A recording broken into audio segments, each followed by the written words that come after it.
So yun na nga, may isa tayong customer na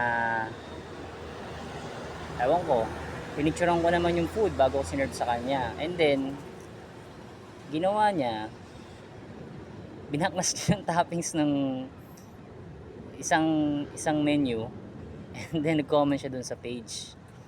So, hindi ko alam ate anong problema mo. Hindi ko talaga alam kung anong problema mo. Ba't ganun ginawa mo sa pagkain? Ginulo mo. Pag, alam mo, customer, pag di ka satisfied sa isang product, pwede kang mag-PM. Pero wag naman yung ganun na magko-comment ka ng ganun, gugulihin mo yung pagkain. Kasi, babalik sa'yo yan. Especially kung yung may-ari may ebidensya na kung ano siya kung ano siya bago siya binalot, pagdating sa'yo ganun pa rin yun. So yun lang, ingat lang tayo sa pagko-comment kasi delikado yan. Di ko sigurado ate kung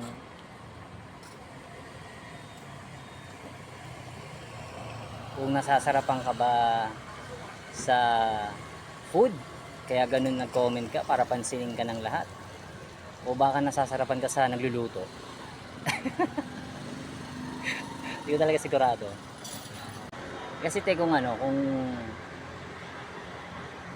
kung wala namang problema sa pagkain, serving na naman yung problema mo, okay, maayos naman natin yun. Pwede naman, meron naman tayong ibang options para sa'yo para kung gusto mong order.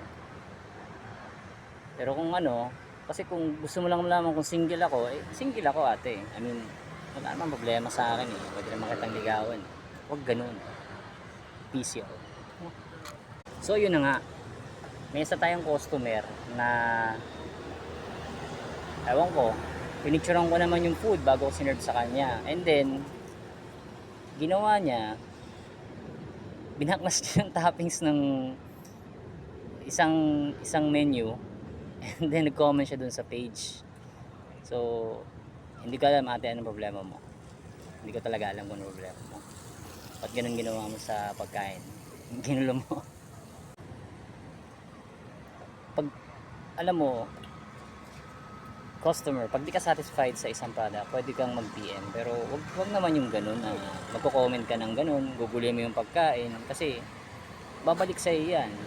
Especially kung yung may-ari may ebidensya na kung ano siya bago siya binalot, pagdating sa'yo ganun pa rin yun. So yun lang, ingat lang tayo sa pagko-comment kasi delikado yan.